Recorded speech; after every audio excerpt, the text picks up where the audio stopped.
along with this video. Remember to pause the video anytime that you need a chance to write into your chart. We'll start with page 10 of Understanding Greek Myths. Religion and Gods. Many religions today believe in just one God.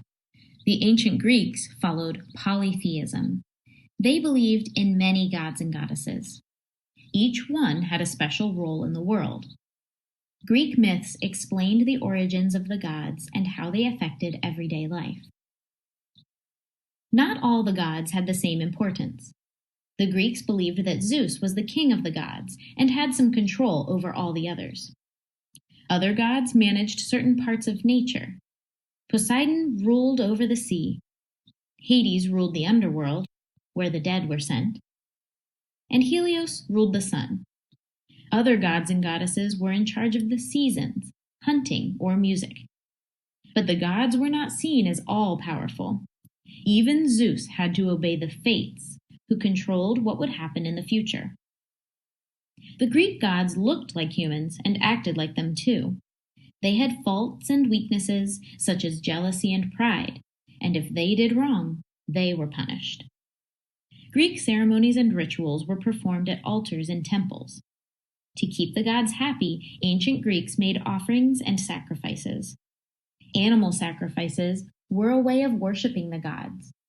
Parts of the animal were burned for the gods, while the rest of the meat was eaten by the followers in a big feast as part of the ceremony. Offerings were also made to different gods as a way to say thanks for blessings or to ask them for help in hard times. Food, drink, or precious items were left for the god or goddess at the altar in their temple. Take a look at the green box entitled Oracles. In ancient Greece, an oracle was a person who gave good advice and could predict the future. People believed that the gods spoke directly to them through the oracle. The oracle at Apollo's beautiful temple in Delphi was a woman. Caption right. This building at Delphi was used as a storehouse for donations to the oracle. It was built in about 500 BCE. On page 11, the caption for the photo below it. The Greek gods and goddesses Leto, Apollo, Artemis, and Zeus, left to right, are shown together on this carving. And finally, look at the green heading, Apollo and the Oracle at Delphi. Apollo was the son of Zeus and Leto. He had many strengths, including healing, music, poetry, and archery. One of his greatest gifts was the gift of prophecy, the ability to tell the future. In the Greek town of Delphi lived the Python, a large snake who guarded a hole in the ground. Apollo killed the snake. The people were so grateful they built a temple there to honor him. He decided that this was the perfect spot to share his gift of prophecy. Instead of acting as the oracle himself, he shared his gift with a priestess named Pythia. He put limits on her power, though, so she would never be as powerful as him. She could not answer yes or no, but only make truthful statements. Apollo's oracle became famous across ancient Greece for her wisdom and knowledge. Page 12.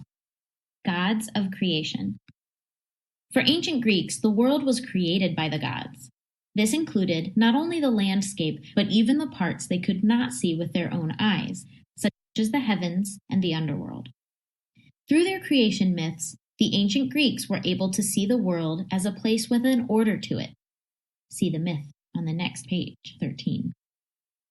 Earth, love, the underworld, darkness, and night came first. In the Greek myths, these gods and goddesses, who were born at the beginning of the universe, had children who created the rest of the world. Eros was the god of love, and Nyx was the goddess of night. Some of her children included Ether, the air, Oneiroi, dreams, and Hypnos, sleep.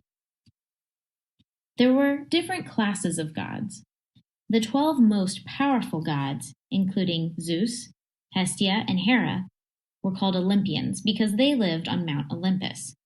They each had their own character and domain. They had strengths and weaknesses and represented every part of human nature. Their relatives were the Titans, giants, and other creatures who were sent to live underground. Link to today.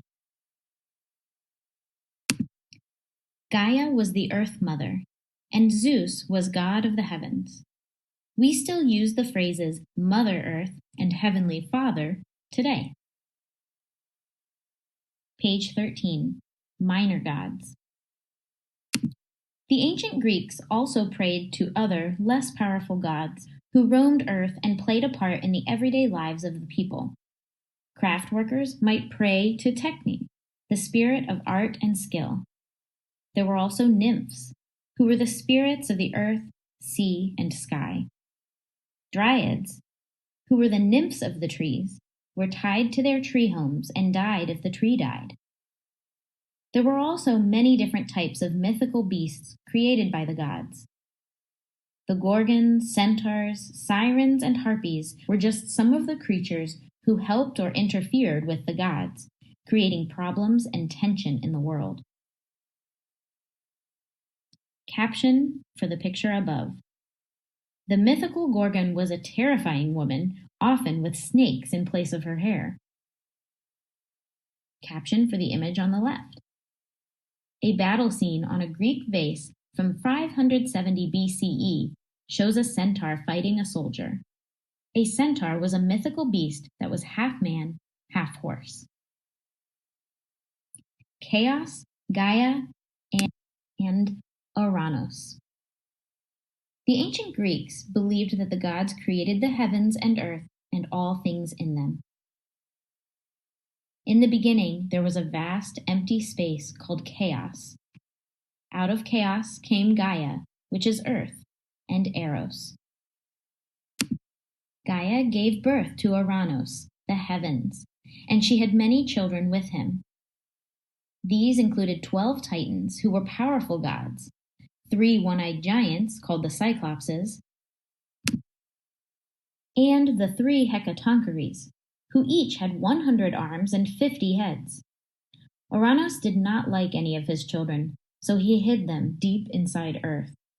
This made Gaia angry. She convinced the Titan named Cronus to wound his father.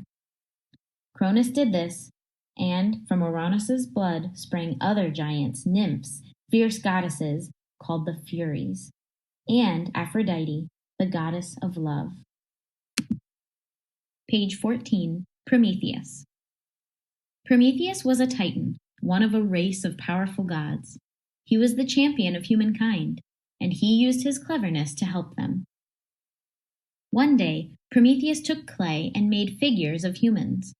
The goddess Athena breathed life into the clay figures. Zeus was angry with Prometheus for creating people and refused to let him give them fire. Zeus was worried that, with fire, the humans would become powerful like the gods. But Prometheus felt sorry for the cold and hungry humans and wanted to help them. He found a reed plant with a stem filled with dry material that would burn easily. Without Zeus knowing, took it with him to Mount Olympus. He went to the place where the morning sun rose and let the fires of the sun light the material inside the stem. He raced back down to earth and gave fire to the humans. Zeus was so angry that he chained Prometheus to a post and punished him. Each day a huge eagle ate his liver. Each night his liver grew back, so he would be punished over and over. Below in the image, the caption reads, "In one version of the myth, Prometheus modeled humans out of clay, and the goddess Athena breathed on the figures to bring them to life." Page 15. Humans and morality. The gods and goddesses in Greek myths were immortal, which meant they lived forever. They ruled their domains for all time. Unlike the gods, humans were mortal.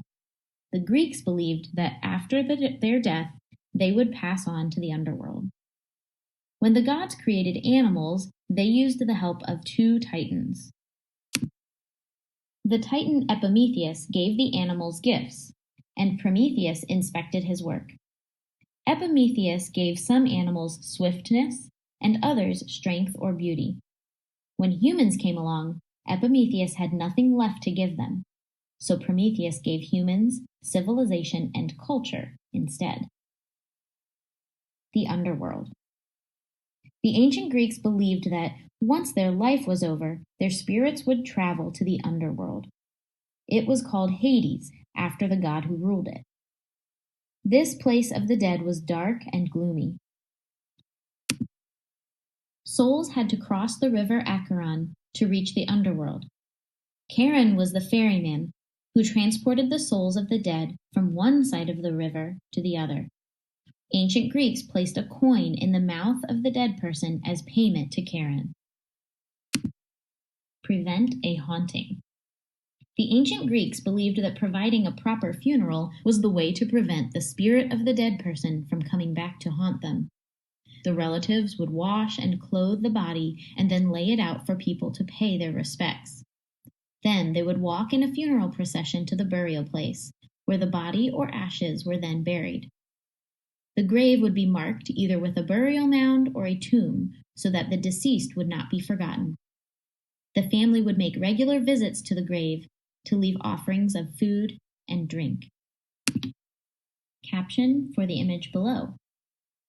The Greek hero Aeschylus carries away the heroine Lasil to the underworld in his chariot, while the god Hermes leads the way. Now let's respond to the same questions as before, but add our supporting details.